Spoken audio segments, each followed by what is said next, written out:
Thank you, everybody, for coming tonight. I really appreciate your coming to find out about my work. What I'd like to do is start with a video that we made last year in honor of our 25th anniversary. It shows both our current work and the trajectory of the work, how we have changed organically over the last 25 years as the world has changed and as different constituencies need dogs to perform different tasks. So I'll start with that video and then I will get into my remarks, show you some of the commands that my colleague PK knows, and then open it up to questions and answers. So thank you again for coming.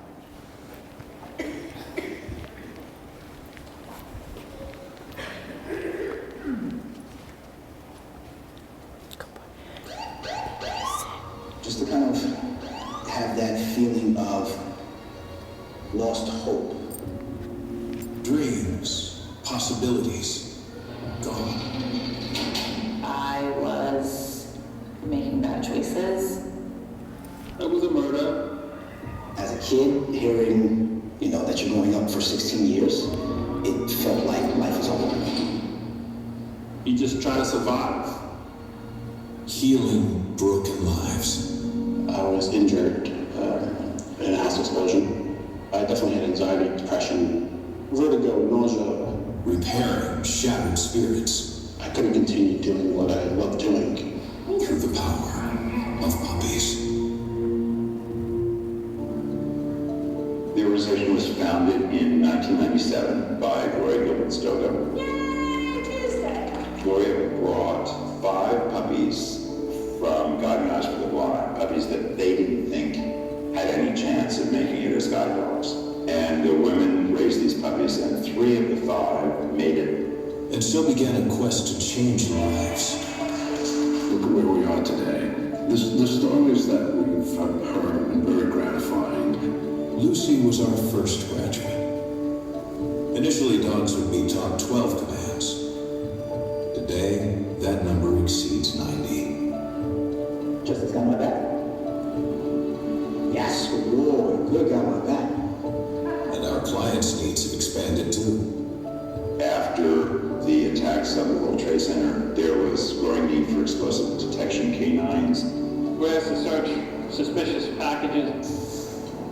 Gus is indicating no hit on this. Larry and I, a typical day for us would be inspecting vehicles coming into government compounds. We've been to Afghanistan, we've been to Baghdad. Then we began helping veterans who brought home the horrors of the battlefield. To reach the point of darkness where you feel like anything would be better than waking up. These trained dogs are the best healing medicine of all. And they are dogs that are trained by incarcerated individuals. The puppy raisers, quite simply, you have given me my life back. Thoughts. Through these first 25 years, our puppies have filled many varied voids, like becoming instant friends for both disabled children and the elderly. A lot of elderly people in New York City live kind of shut-in lives. They could really benefit from a visit from a puppy, and the puppy would benefit. The puppy would get exposed to maybe a walker, or maybe someone's on oxygen. This program has really been a real plus to my life. Thank you for coming to see me. When America confronted another global challenge, the pandemic, we were there. And so was the NBC Today Show to share our effort with a national audience. I really love this story. I've never seen so much loss or dealt with so much death. The dogs understand. They feel how I'm feeling and they want me to feel better. We became aware that not only do veterans often suffer from post-traumatic stress disorder, but first responders often. For me, it was 30 years of responding to Grandma's not breathing. And I really knew what he could do for me. He was the solution. Pete became my crutch, my aid. He just brings that extra joy. I get a lot of information from the family members that when they say, you know, he's totally different, he goes out more. He really was able to kind of reintegrate into the things he did before. When I hear that, I feel like that's what we do. That's what we want to do, is help these guys and women, you know, be back to normal. Go boy, that's go boy. Along the way, many two-legged friends have blessed our paths, and some to whom we sadly said goodbye.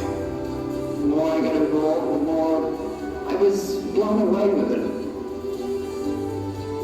We're human beings together.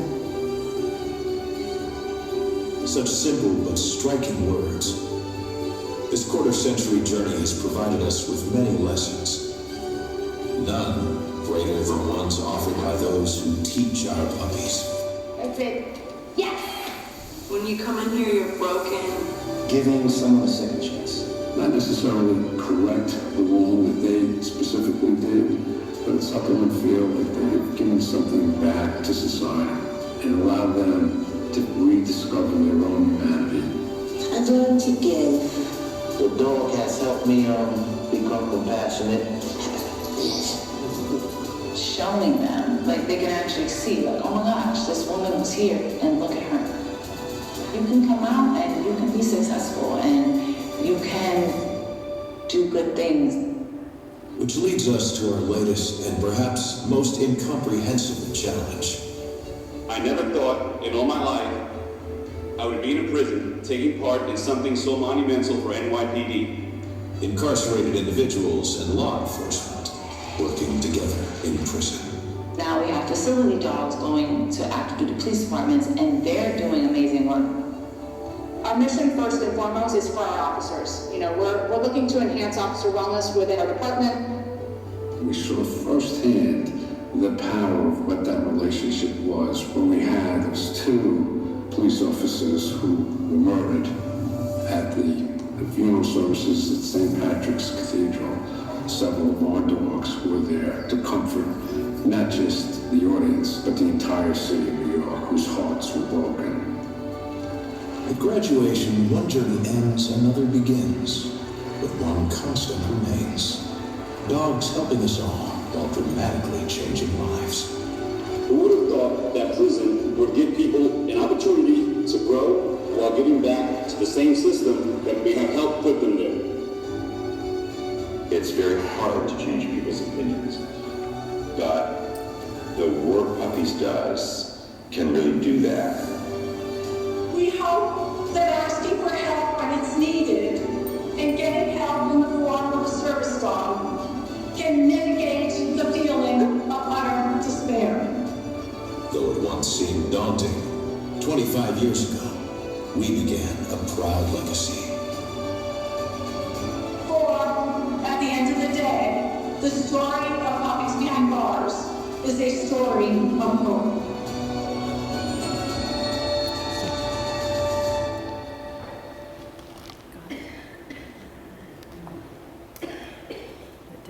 I think so. Is it on? Is it? Is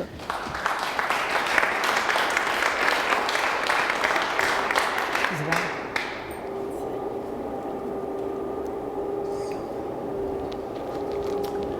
So that is, as I said, 25 years of Puppies Behind Bars in 8 minutes.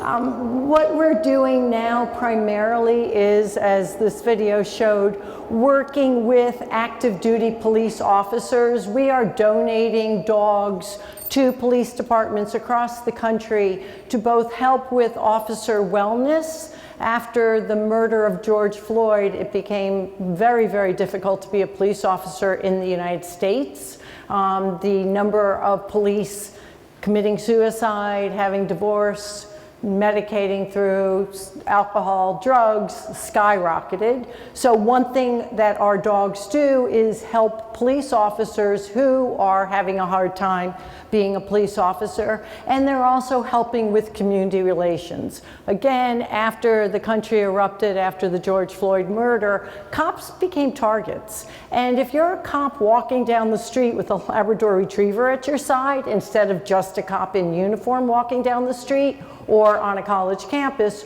you're approachable. You know, somebody can come up to you and say, wow, what a beautiful dog. I had a dog growing up. I had a Labrador too. And there's commonality. What I love most is that, as the video showed, the police officers come into prison and train hand by hand, hand in hand, for 2 weeks with incarcerated individuals. So for 2 weeks, police officers are learning from people who are, most of the people that we work with are in for murder.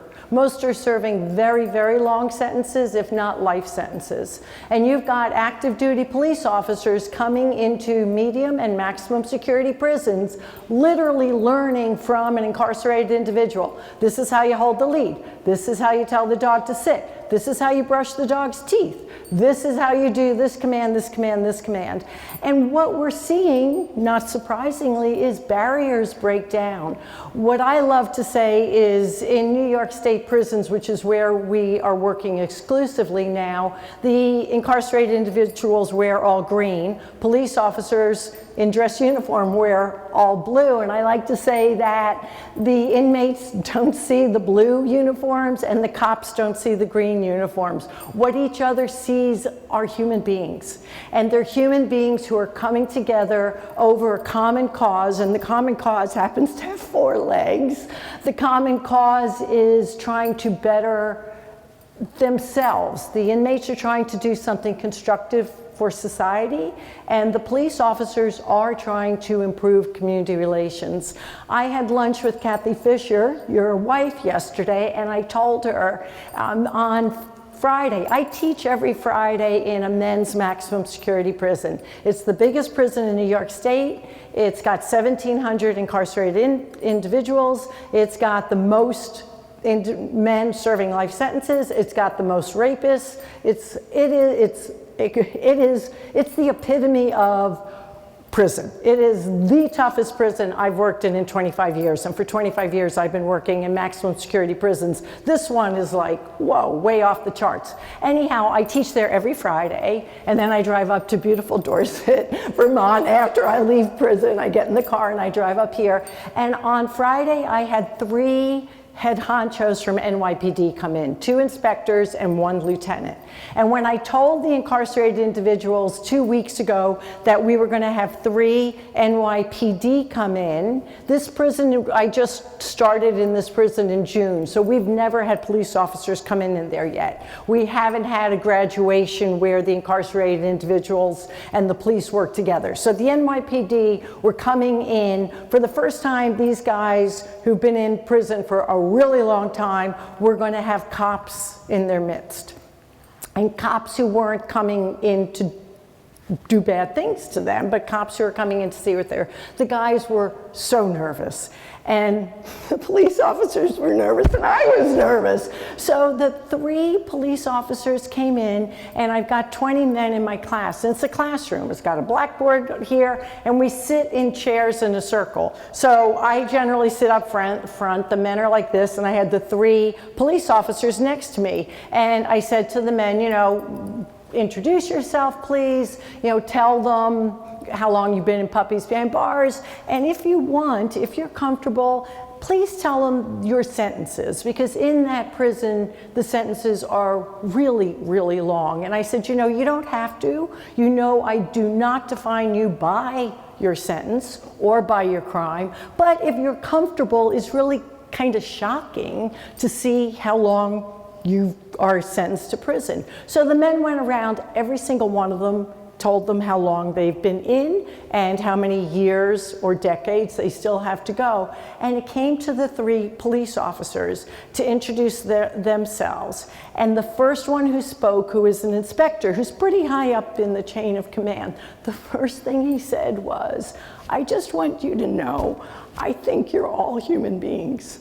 And I just want you to know that I respect the work you are doing for NYPD and for other police departments. Well, obviously, that did it. I mean, the men just, you could see physically, they just relaxed, they breathed. And then it got better from there. I mean, my class is from 9 a.m. till 2 p.m. We eat lunch together in the classroom, so we're together for all those hours. By the time the police had to leave at 2 o'clock, they were joking, we were telling jokes, we were talking about this and that, and I just walked out of there saying, man, you know, it's a small initiative, we're a tiny organization, but you've got 3 NYPD and you've got 20 individuals who, I bet you anything, went home Friday night and said to their families, said to their friends, I just spent the day in a maximum security men's prison, and these guys are doing incredible things for society and incredible things for our department. And you had inmates calling home that night saying, hey, guess what? I just spent the day with 3 cops, and man, they were really nice, and they told me thank you for what I'm doing. So as you can tell, I'm enthusiastic about that part of our work, because it's just, it's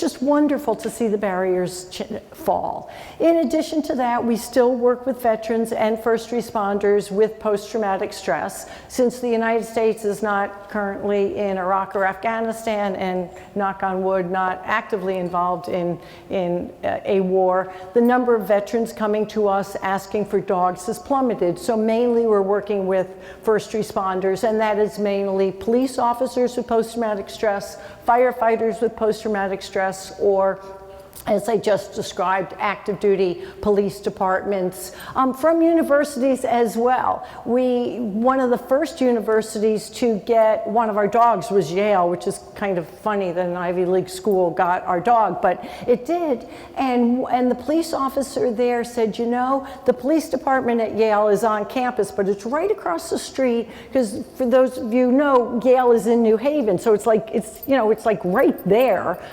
kind of downtown, and the police department is right across the street from a public park, and there's a playground in the park. And I was doing his follow-up visit, and we were walking by the park, and he's a white officer, and there was a black woman with 3 children who were her kids, and the kids are on the playground, and they see this cop walking by with a dog, and one of the kids just started running up to us and said, may I pet your dog, may I pet your dog? And he said, of course you can pet. The 2 other kids came, the mom came. They stood there for, I don't know, 10 minutes talking about dogs, about whatever they were talking about. And as they walked away, the officer said to me, I have been on this force for I forget how many years, 20 years, 23 years, I don't remember. He said, this is the first time. I pass that playground constantly. This is the first time I have been approachable. This is the first time kids see me as a person with a dog instead of a police officer who is going to lock up somebody in their family or arrest somebody in their family. And those are the kinds of stories that just, it keeps me going, and it's just, and the police officers say this, they say, man, you know, we're approachable now, and people thank us for what we're doing, or thank us that we allowed them to pet our dog.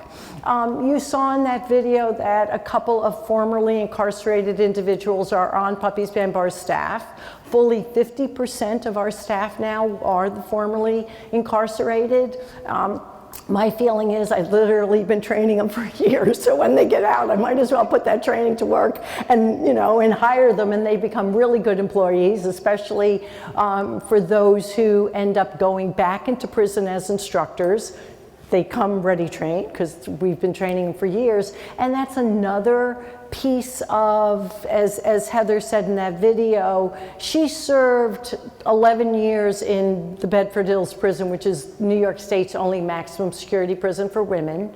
She served 11 years. I offered her a job when she got paroled, and now women are seeing her as somebody who's doing well in her life. She's got a career, she's got a well-paid job, she's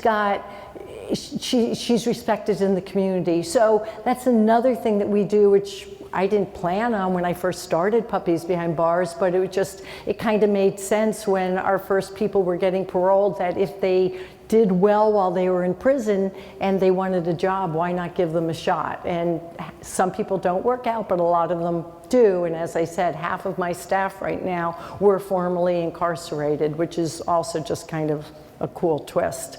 All of our dogs are raised in prison, 100%. I am going to show you some commands, as I said, with PK, but let me step back for a second, and then generally there are so many questions that I'm going to actually stop talking and see if you guys have questions. But our puppies are all Labrador Retrievers. They enter prison when they're 8 weeks of age. So they are literally little balls of fur that we put into, PK, sit. Yes, good boy, good, sit down. Yes, good boy, good down, Peaks. Yes, good sweetie. We literally put them into the arms of incarcerated individuals, and they live there for 2 years. They live in the cells. There's a kennel in the cells of the people who are in the program.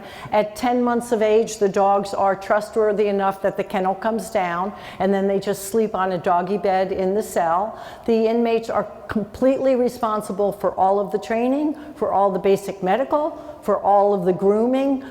We have a cadre of almost 300 volunteers that take our dogs out any day of the week, take the dogs out so that the dogs get used to the real world. They learn how to ride in cars. They come into New York on weekends. They learn how to ride in buses. They learn what it's like to see a kid on a bicycle. They learn what it's like to hear a jackhammer, et cetera, et cetera, et cetera. So the inmates are fully responsible for the puppies, but then we do have volunteers who augment that and as I say, bring the dogs into the real world. And so together we produce dogs that are extraordinarily well socialized and incredibly well loved and incredibly well behaved.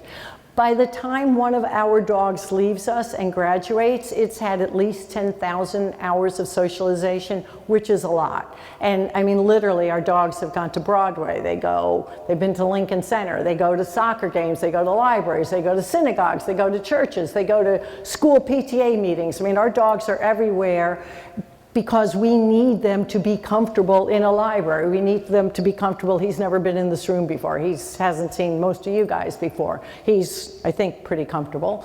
We need this so that when they work, they can absorb the stress of the person holding the lead instead of they themselves being stressed in a new environment. People always ask, what if when the puppies are young, what do you do about housebreaking? In order to have the Puppies Behind Bars program, correctional facilities have to agree to certain criteria. One is that Puppies Behind Bars, which pays for everything in the prisons, the state only pays for the time of a corrections officer if he or she escorts us to and from our classroom.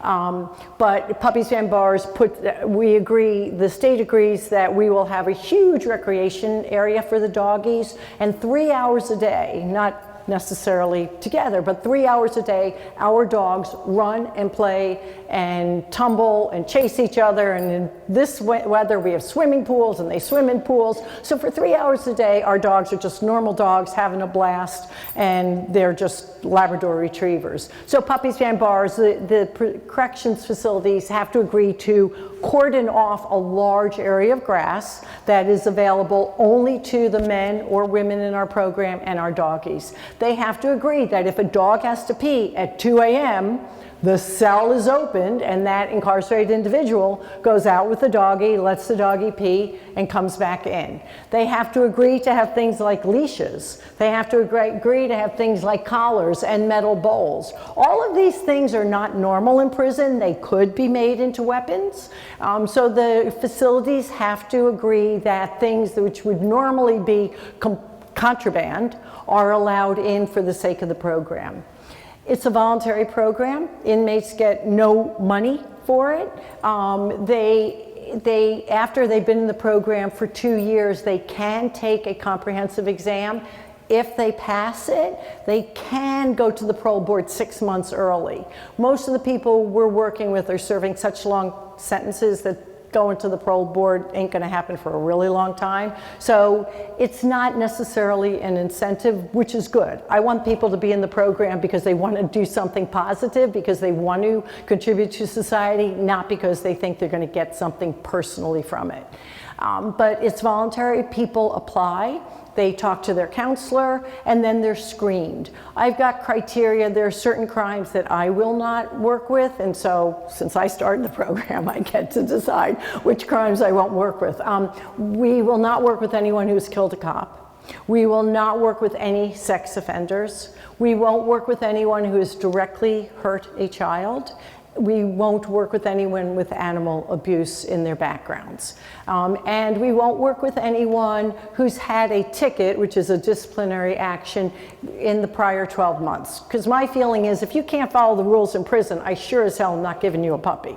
You know, I mean, literally. And if you want to join this program, then get your act together and stay, it's called a ticket, stay ticket-free for 12 months and then come back and apply. Let it be a goal that you will be better behaved in prison, that you'll think about, okay, I want to achieve this. What do I have to do in order to reach that goal, in order to achieve? And if you have to stay ticket-free for 12 months, then stay ticket-free for 12 months.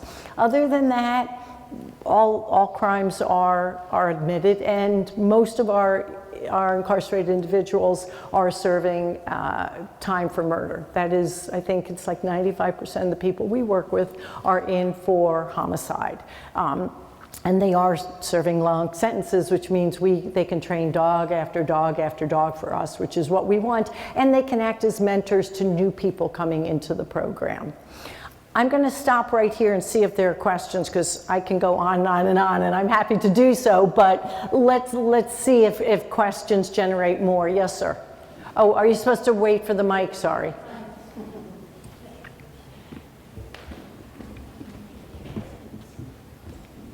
I can see you described well, and the video described. You could see the benefits to the people who are working directly with the dogs. I wonder if you could speak about the collateral effects of having the dogs in prisons for other prisoners and guards that had no responsibility. It's a great question. So I just opened, I'm sorry, what? Why don't you repeat the question? Well, the question was, I spoke about the impact of the dogs on the incarcerated individuals. What about the residual impact on corrections officers and prison staff? And it is a really great question. So the prison I work in now, which is called Green Haven Correctional Facility, I just started there last June. So we're almost on, my first class was June 7th, so we're almost on our first year anniversary. The resistance was extraordinary. Basically, officers were saying, why do murderers and rapists get to play with puppies? I mean, it was extraordinary how much pushback there was. And I started in June, as I said. The puppies didn't go in until January of this year. Generally, someone has to be in the program for 8 months before they'll get a puppy. I want to know. You have to prove yourselves that you're responsible. So I didn't even have puppies in that prison. I would come in with my dogs, or I would take dogs from other prisons and bring them in for the day and bring them out. I mean, we're not even talking about little innocent puppies coming in. And the pushback, I would say hello to a corrections officer, get no response. Sometimes I'd drop something, I'd pick it up. It was like I was totally invisible. I didn't even exist. I'd say, okay, you know what? I don't care. I really care about the incarcerated individuals with whom I'm working. I care if the dogs that eventually I put in are gonna make it. I don't really totally care about the attitude of staff. I've been through it before. So fast forward to January, and 5 8-week-old puppies at once went into the prison. So all of a sudden, you go from it's theoretical to, man, this is real. You know, she literally just brought 5 innocent live beings into this maximum security prison. And the reception was so negative. And every single time I'd go into class, and the guys just complained and they complained and they complained. I said, guys, you know what? It's change. People in general don't like change. Corrections officers sure as hell don't like change. Just kind of bear with it. And you know what's going to happen? As these little things grow into well-behaved dogs, they're going to see that you're actually working, that you're not murderers running around playing in a yard with a puppy, but that you are a murderer with a dog, but you're working with the dog. So the dogs are now, they entered at 2 months in January, they're all now like 7 months old. And you know what? They know, like, I don't know, 20, 25 commands, and they're incredibly friendly. And now I've got officers going up saying, my dog still pees at night. What can I do to make him stop? Or my dog's still jumping on people. Your dog doesn't jump. Can you teach me how? And it's working. And I told the head of the prison that 2 weeks ago I was leaving at like 2:30 and I'm walking out with the dog and it's shift change. So the shift starts at 3. So there's an officer who's coming in, and to be perfectly honest, you know, he wasn't in the best of moods. So I'm walking out, he's coming in, he didn't see me. He saw the dog, and immediately this huge smile from ear to ear, and he did a drive-by pet. He literally didn't see me. I was totally invisible, and I said to myself, and I said to the superintendent, you know what? He's starting his shift with a smile.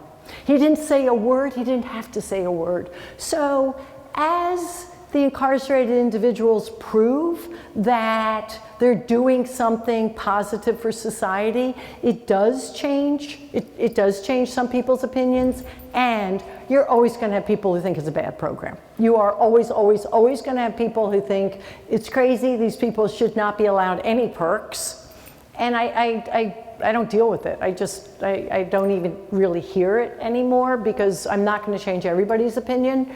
If I change the opinion of half the staff, I've done well. Yes?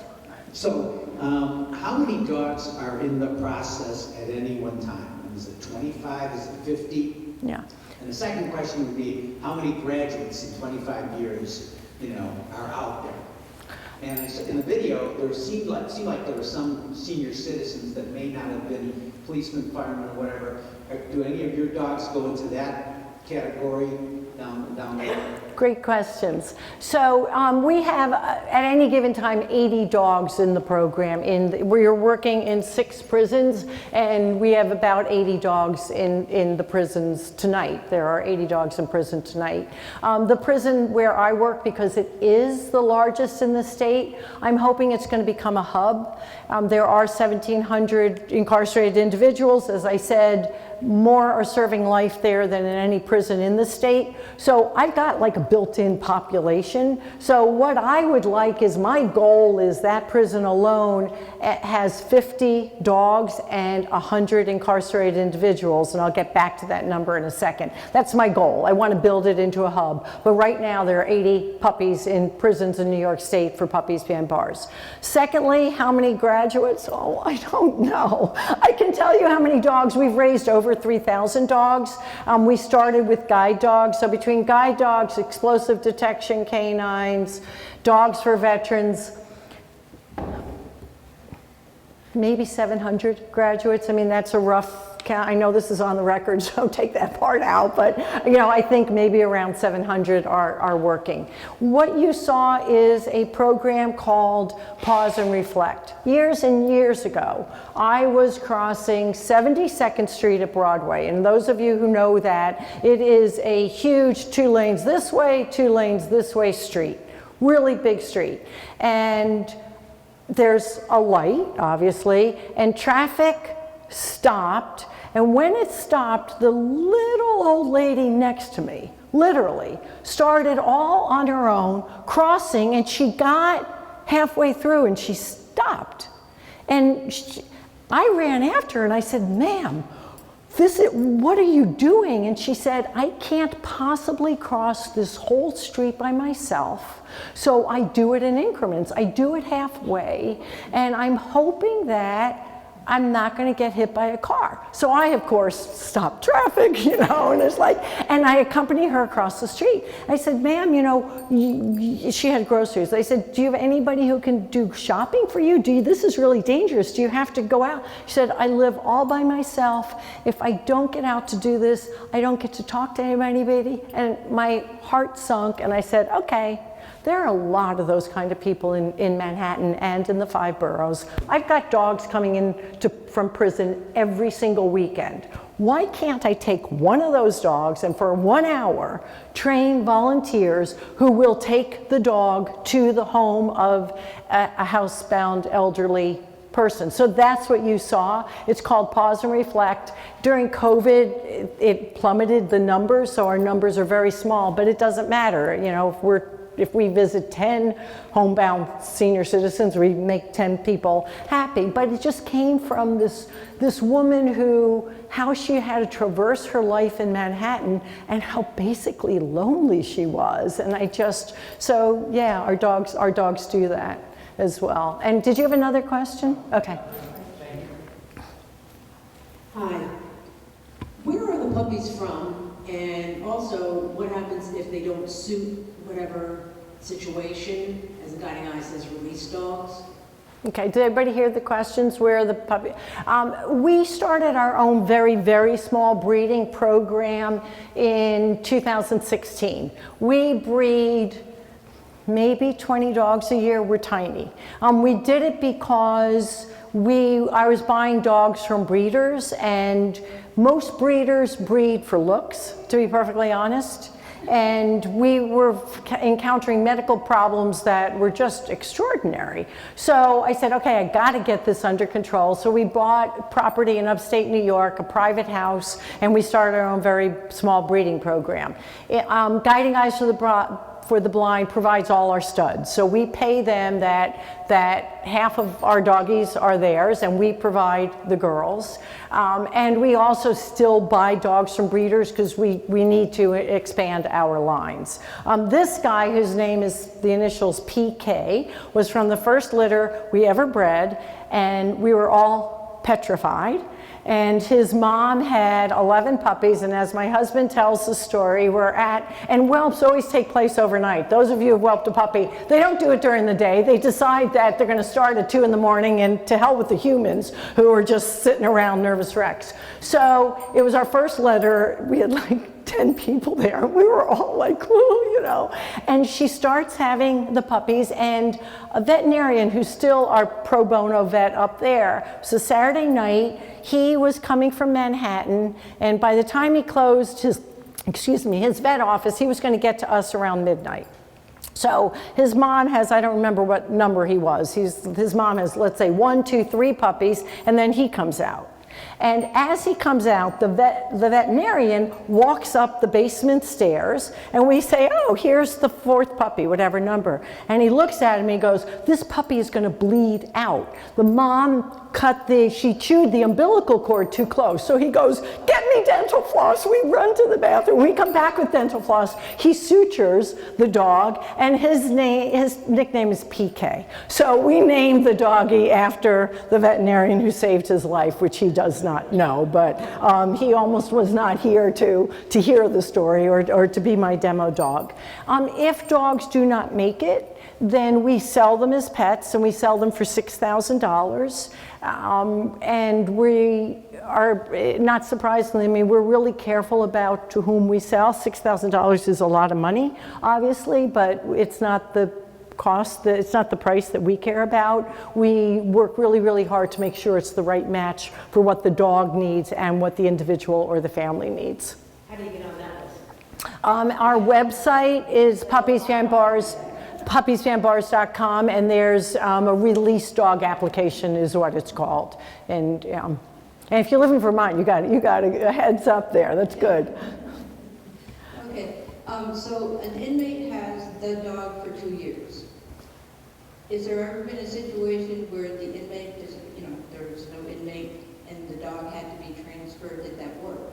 Yes. Did everybody hear the question? What if an inmate can't complete the 2-year cycle of raising a dog? And because it's voluntary, they can quit at any time, they can get kicked out at any time, or they can get paroled, they can, or they can get clemency, or they can have their sentence overturned. So yeah, not everybody who starts out in the cycle finishes it. We always have more incarcerated individuals than dogs for a couple of reasons. One, everybody, I don't care how much you love dogs, needs a break.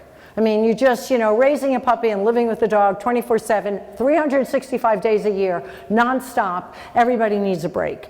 Two, if they have a medical visit and they go to an outside hospital, which is a hospital on the outside, they can't take the dog with them. So we always have more people than we do dogs. So if somebody leaves the program either for good reasons or not such good reasons, we've got other people who are trained to take over that dog. I'm sorry, what? The dogs are acclimated to. Yeah, and one of the things, and thank you for that question because it prompted something. The biggest reason people don't make it in Puppies Behind Bars is because they have to work together as a team. Living in prison is a solitary existence. You keep your head down, you do what you got to do, you think of yourself first, and second, and third, and fourth. It's me, me, me, me, me. I got to get up. I got to go to chow. I got to do my program. I got to lock in. I got to this. I, me, me, me, me, me. If you're in Puppies Behind Bars, you're moved to a cell block which is dedicated only to Puppies Behind Bars. So you're moved to a block with other, I'll say men, because I do work in the men's prison, with other men who have a similar goal. And we say, if you get a puppy, that's great, but the puppy has to spend 2 nights in her cell, and 1 night next week in her cell, and 1 night next week in his cell. And the fact that you're grooming your puppy every day and you're brushing your puppy's teeth is great, but she's got to brush your puppy's teeth. She's got to brush your puppy's teeth. Our dogs, the hallmark of Puppies Behind Bars, it's not just the socialization. They also, when they go to volunteers, they don't go to the same volunteer. So I want our dogs to just think of humans as nothing but good. Humans feed me, humans help me play, humans take me exciting play. Humans are good, and I really do believe that 100% of our dogs think of humans as good because they just get so much attention and and their minds are expanded. I mean, these are smart dogs, and the fact that they can work and the fact that people are challenging them intellectually is almost as good as chasing a stick. Not quite, but almost as good. So our dogs just universally love to be with people, and certainly everybody who's living on the same cell block, it's a village, and we say that all the time. It takes a village to raise a puppy. And are you ever going to implement rescue dogs in the program, or are you strictly doing your... And the question was, will you ever implement rescue dogs or not? We used to get a lot of flack for that. We don't get as much flack. The University of Pennsylvania, who has their own dog program where they train dogs for explosive detection, drug detection, arson detection, they did a study and they estimated that you would have to behaviorally test 1,000 dogs in the shelter to come up with one that's really going to make it. And to be perfectly honest, I mean, I love dogs is an understatement. I would love to give a dog a second chance, but what we're doing is we want dogs that are going to graduate. And there are a lot of programs that do use rescue dogs, and that's great. For us, we want to up the chance of the incarcerated individual being successful and the dog being successful. And we do that through primarily what we breed for. I started to say most breeders breed for looks and temperament. They want a sweet dog who's gorgeous, and you're going to buy it from them because it's a beautiful puppy. We breed for confidence. So to be honest, we don't care what our dogs look like. We think they're all handsome, but we don't care what they look like. We breed for confidence. And most dogs in shelters aren't going to meet the threshold of confidence that we need for success. Oh, sorry. Do you have a training philosophy? Like, do you do all positive reinforcement? You guys are asking great questions because you're prompting. We do just, so the basic thing about the training philosophy, and it's really interesting, intuitively from the get-go, I decided we would never use the word no. And when I started this 25 years ago, I knew nothing about corrections and I knew nothing about dogs. I mean, literally, I made it all up. But I just intuitively, I used to be a teacher in an inner city elementary school, and I intuitively thought, and this is a gross generalization, that maybe a lot of these people grew up as kids being told no, no, no all the time or ignored. So we do not use the word no. Instead of saying no to a dog, show the dog what it is you want. And then, yes, good, puppy, because the puppy did what you wanted. And if the puppy does, and of course it's going to, do something that you don't want, you say, try again. So, and you know, it's funny, when we have visitors, one of the first things that so many incarcerated individuals will say is they'll say, we never use the word no. It's like they're so proud of it now that they realize they can get a positive response from a live being without being negative. And so that's the philosophy. But yes, we use positive training methods. There's enough negativity in prison. We certainly do not need to add to it because we're coming down heavy on a dog. I mean, I wouldn't run the program if that was the only way we could exist. Any other questions? Yes, ma'am. Do the relationships between the inmates and the officers continue after the dogs graduate? Well, that's a great question.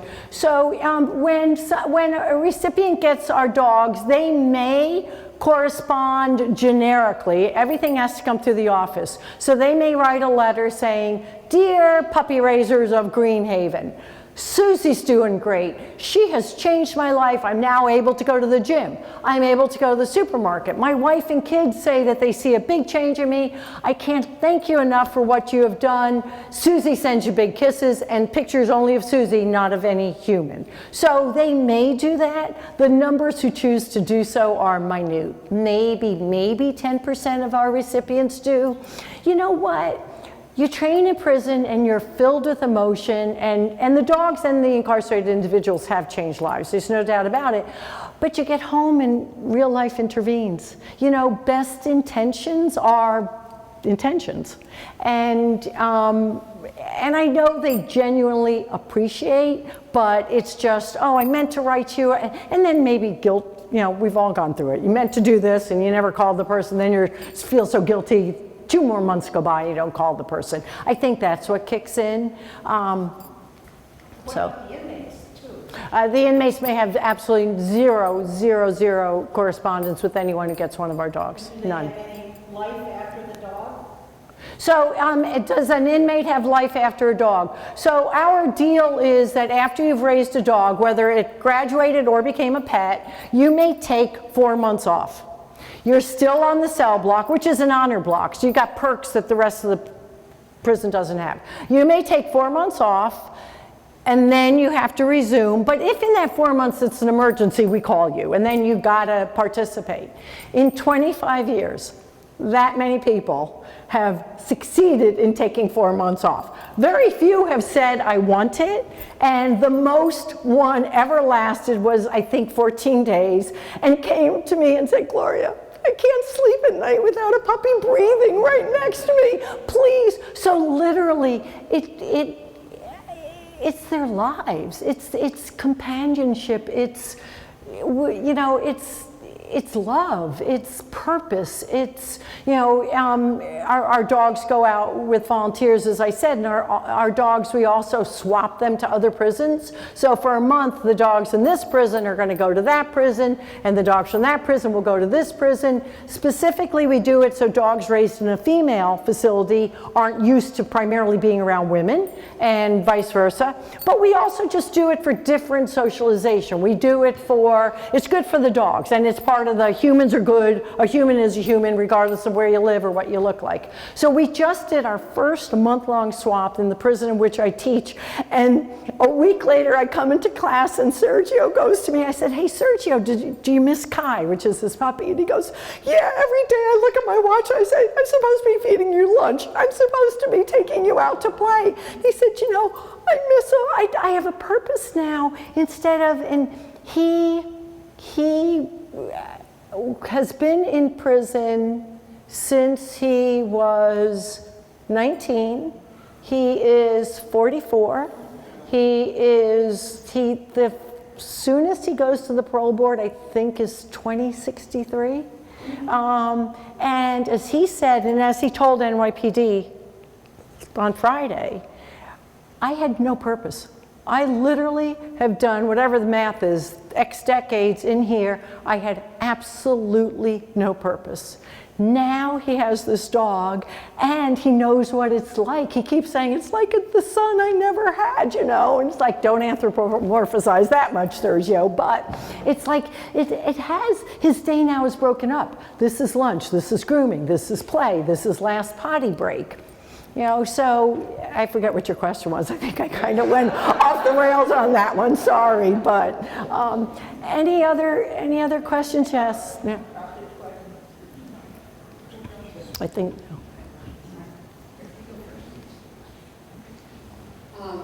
This has been wonderful, thank you. Oh, thank you for coming. So I'm from a family that has always had labs, and I love labs, and I kind of understand it, but number one, I'd like to hear why you think that labs are good for the world, and would there be another breed that you would think that might work doing the same? Okay. The question was, she's always grown up with labs. Why do I think labs are the best breed for this kind of work? And is there ever another breed that you would consider? We used to work with golden retrievers years and years ago. Goldens, which are wonderful dogs, there's two things about them. One, they really get attached to one person. So when we switched them around and they went to different volunteers' homes, the dogs really got stressed out. It was too much change. They're much more, they glom onto one person, and they're hard to groom. So when we first started out, when we were working with guide dogs for the blind, a blind person trying to groom a golden and get a mat out of a golden's hair would be very difficult for the person. But the reasons that we work with Labradors are, one, the public is not afraid of them. Two, they're biddable, which means they love to learn, which also means they're food motivated. So, and three, things roll off their back. And literally, I'm not making this up, I haven't said it for a couple of years. So let's say for 22 years, I would say to everybody, and you know what, things roll off a Labrador Retriever's back. And if a 2-year-old comes up and pulls the lab's tail, the lab's going to turn around and give the kid a kiss. I've been saying that. So I did a follow-up visit in Denver, and I had time before my flight, so I went to a dog park. And I'm not making this up, there's a little boy there with his sister. His sister comes up, pulls whatever dog I had with me, the tail. The dog turns around, gives her a kiss, and I say to the boy, how old is your sister? And he says 2, and I said, I knew it. So a 2-year-old can pull a dog's tail, but things roll off their back. It's like, okay, you stepped on my paw accidentally, I still love you. It's all right, I can go on in life. The other thing is that I know German Shepherds, I was speaking to someone who has raised German Shepherds. That breed could not be raised in prison. Too many incarcerated individuals see them as attack dogs. And there's a lot of prison staff that's afraid of dogs, a lot. I have a lot of prison staff that say, I'm petrified of dogs my whole life. This is the first dog I've trusted. This is the first dog I will touch. So it's for incarcerated individuals as well as prison staff that there are some breeds that they may have had bad experiences with. And labs, it's really hard to have a bad experience with a lab. Any other questions? Yes, ma'am. Yeah. I think she's bringing you the mic. I happen to be disabled and I only have one eye. And I have been, do you know any group as good as yours that works for disabled people and blind people? Yeah. Yes, there's a couple of very good guide dog schools in this area. They're both in New York, but one is Guiding Eyes for the Blind in Yorktown Heights. Guiding Eyes. I'm happy to write it down for you afterwards. I will write it down. So I can give you the names of 3 very good guide dog schools that you could contact and see if you would be an appropriate applicant for them. You're welcome.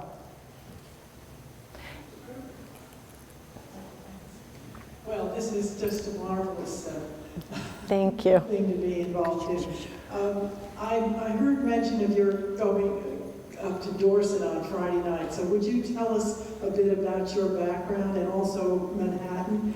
Sure. So my husband and I moved here. I live in New York, he lives in Dorset, and I come up on weekends. So during COVID, we had a second home in Connecticut. PK, good boy, and I will do a demo. Don't let me forget to do the demo. We had a second home in Connecticut, which was kind of like Dorset until COVID, and then it became suburban because everybody from Manhattan moved full-time into their second-time homes. And I always bring a prison puppy home on weekends, and we have 3 released dogs from the program ourselves. So I've got 4 Labrador Retrievers, and I was used to just walking them in the woods off lead, not thinking about it. All of a sudden COVID hits, and I'm a Manhattanite, so I can be nasty about us. All of a sudden I've got these New Yorkers saying, get that dog on lead, get that dog away from me. And it was like, wait a second, you know, I have to have my lead in New York. The weekends were for me to just be able to idle in the woods with scampering labs. So we found Vermont because it wasn't Connecticut and because we like winter. And my husband was smart enough after we moved in to say, I'm not returning to New York, I'm staying put. So the smart enough part is on the record. So, so he's here full time, and I come up Friday nights after I teach, and then I go down Mondays, and we love it. I mean, where did you teach elementary school? In Richmond, Virginia. Oh, I thought it was Manhattan. No, Richmond, Virginia, yeah. Any other questions? And I can do a demo now or take another question now, whatever you guys want. How do you get financed?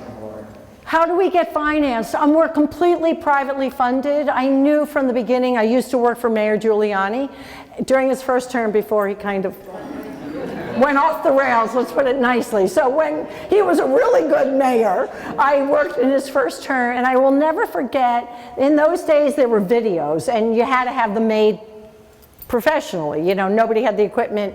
And I called, we were doing a video on the mayor starting the summer program for youth. And I needed to have a video made so that it could go out on the airways as PSAs. And I remember calling a place, and they said, oh, you're from City Hall? I said, yeah. And they said, okay, you have to pay in advance. I went, what?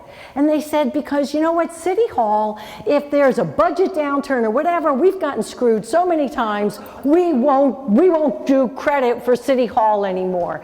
And I thought to myself, so I had to go schlep over there and pay.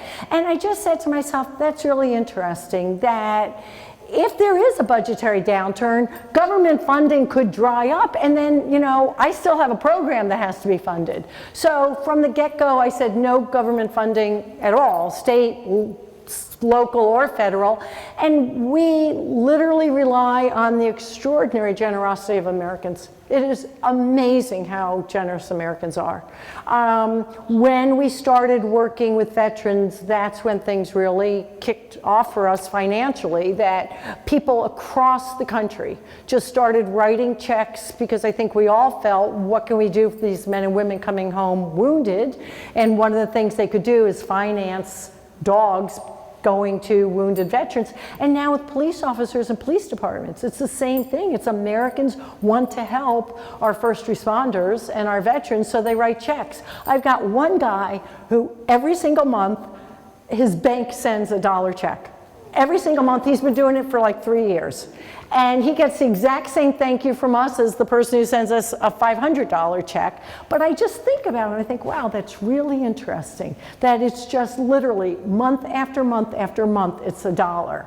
And it means a lot to me, because I think it's really cool that whatever his income is, he wants to give something to help somebody else. And he's chosen us as the vehicle, which I love. Let me show you some commands.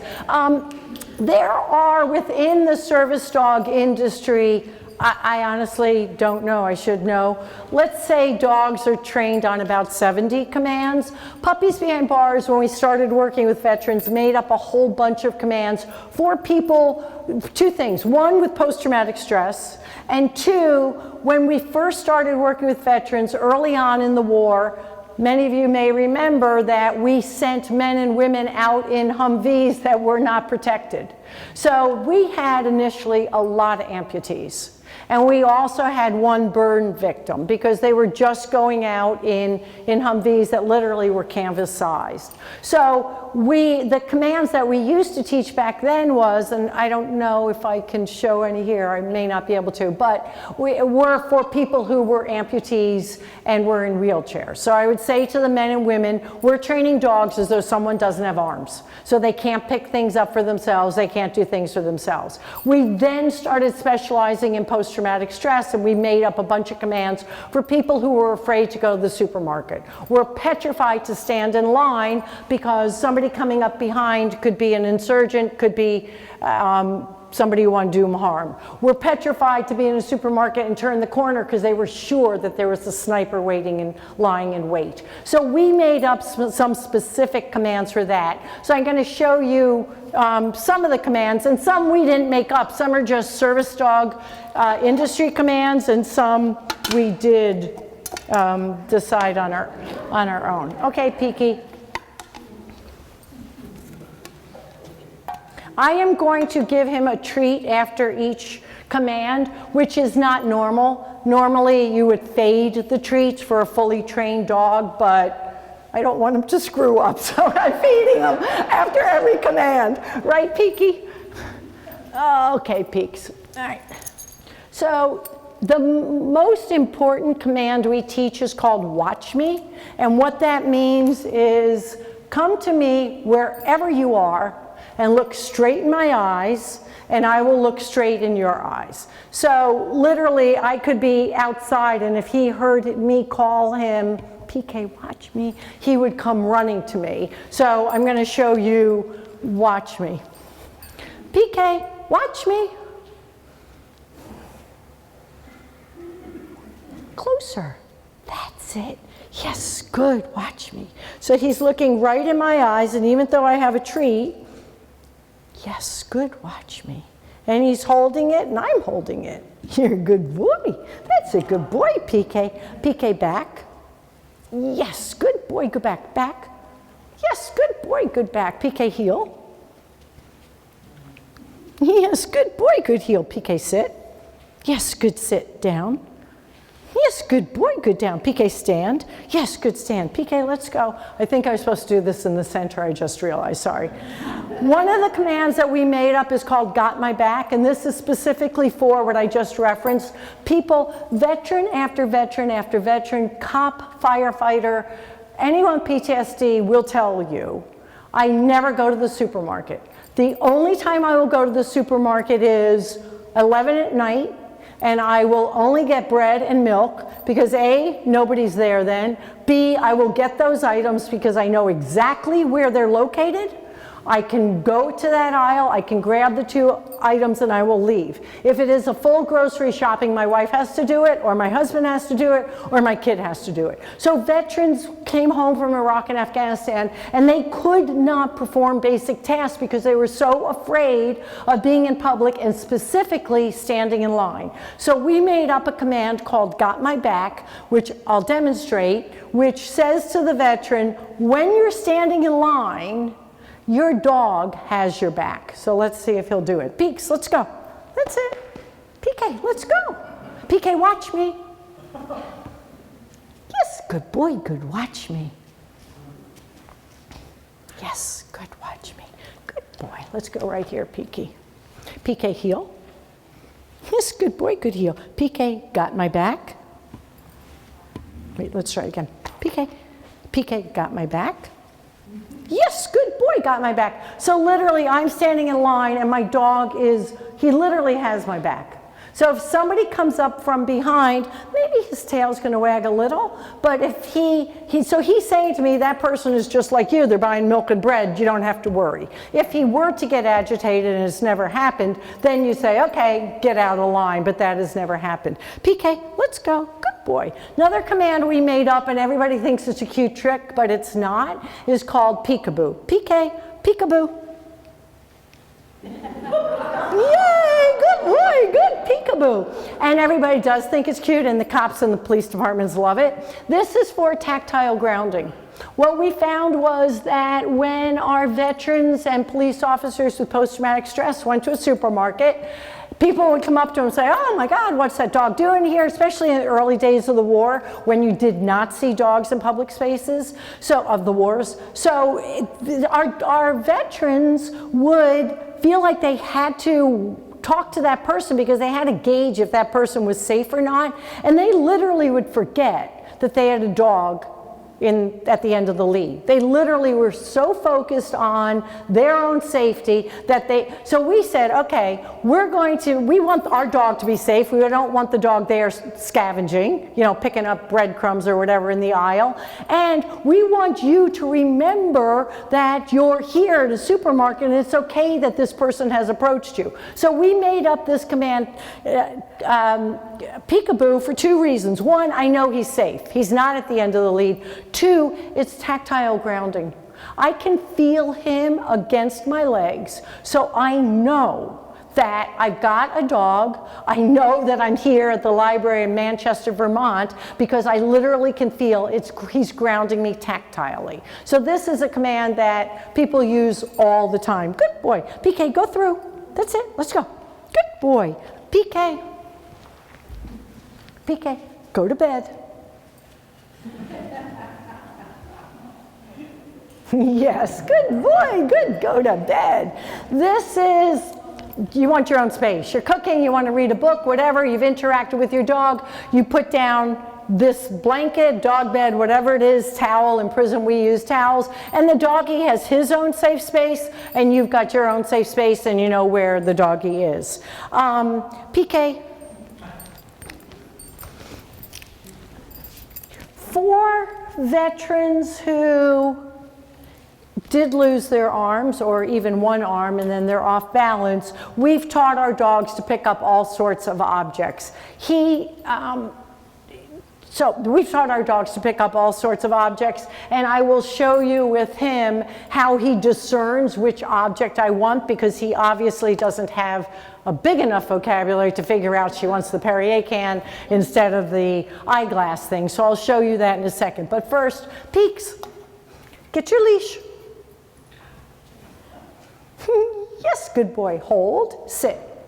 Hold, give. Thank you. Good boy. Give means I put my hands out. I want you to drop it into my hands. Good boy. PK, get your leash.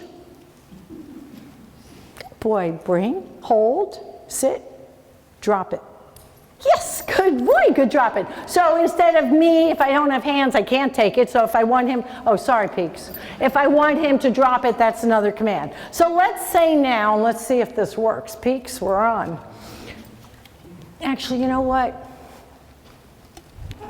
So to teach the dog to discern, as I used to say to our incarcerated individuals, if our veteran or first responder's in the supermarket and I want Oreos, he wants Oreos, and the Oreos are right next to the Chips Ahoy and right next to the Lorna Doones, you can't say to the dog, get me the Oreos. So you teach the dog to look, and that means touch its muzzle to an object. If it's the object you want, you say, yes, get it, hold, bring. If it's not the object you want, as I said earlier, you say, look, try again until the dog has put its muzzle on the object that you want, and then you say, get it, hold, bring. So let's see if Peeks will do this. So first I'm going to show you look. PK, look.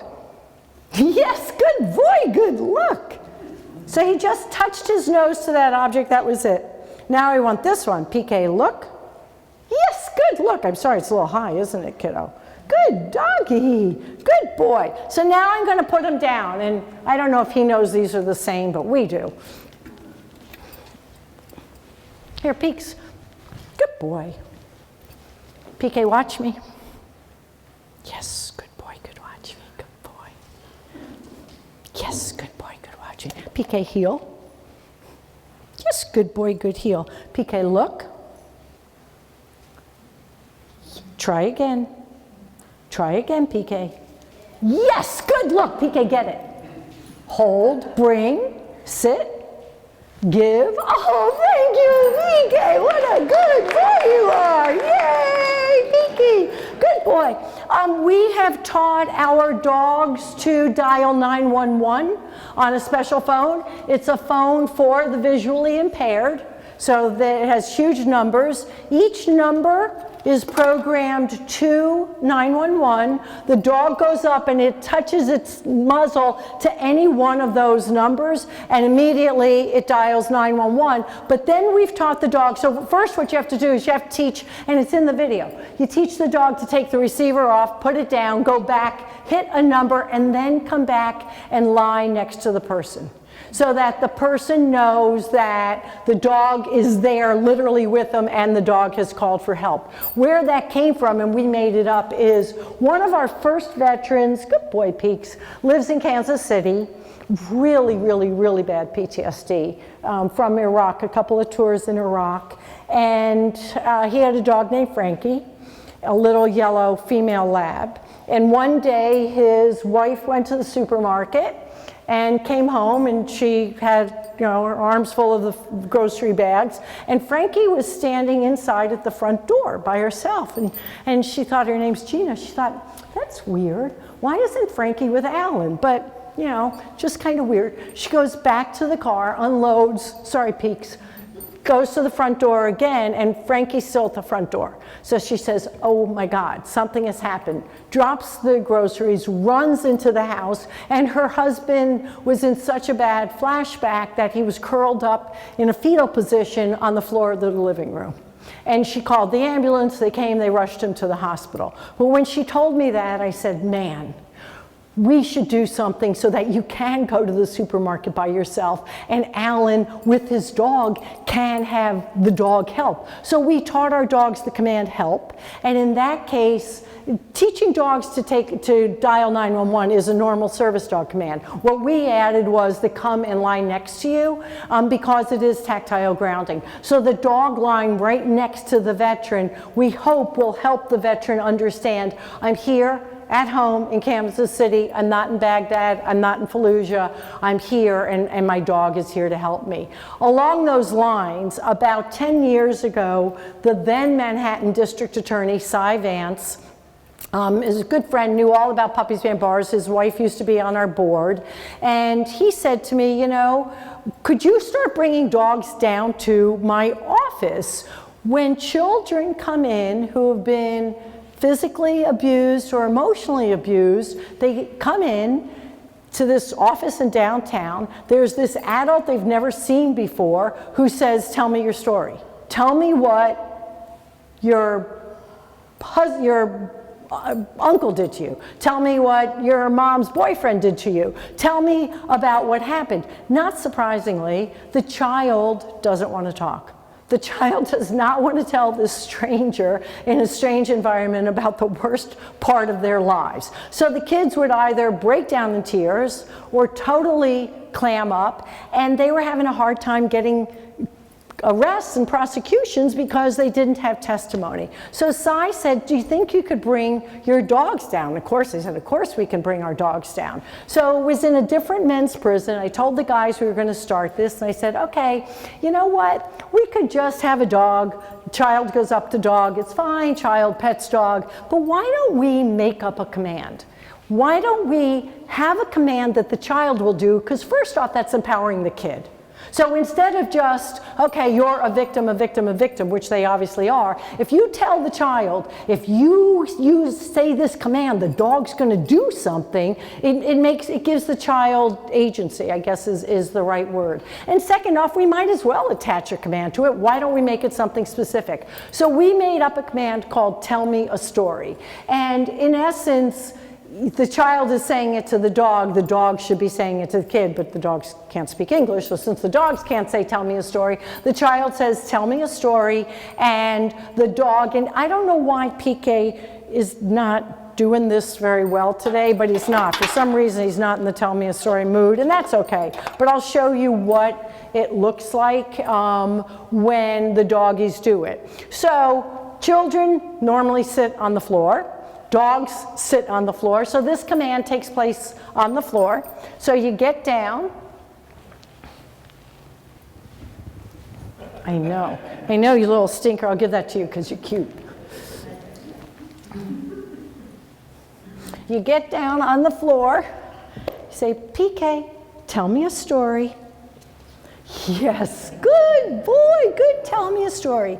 So any part of the dog can be on the child, and the child sits here and starts talking to the dog, and there's an assistant district attorney with a tape recorder standing there, and they may prompt with a couple of questions, and then what happened, and then what happened. Child tells everything to dog, and bam, you got it. And then you can hopefully go for a conviction because the child told the dog about the worst thing that whomever did to them. It has since, in addition to children, we're using our dogs for elder abuse, and we're using our dogs for domestic violence. That's the same thing. People who have been harmed in that way often are reluctant to talk about it, even though they're adults, and they will tell our dogs the worst story of their lives.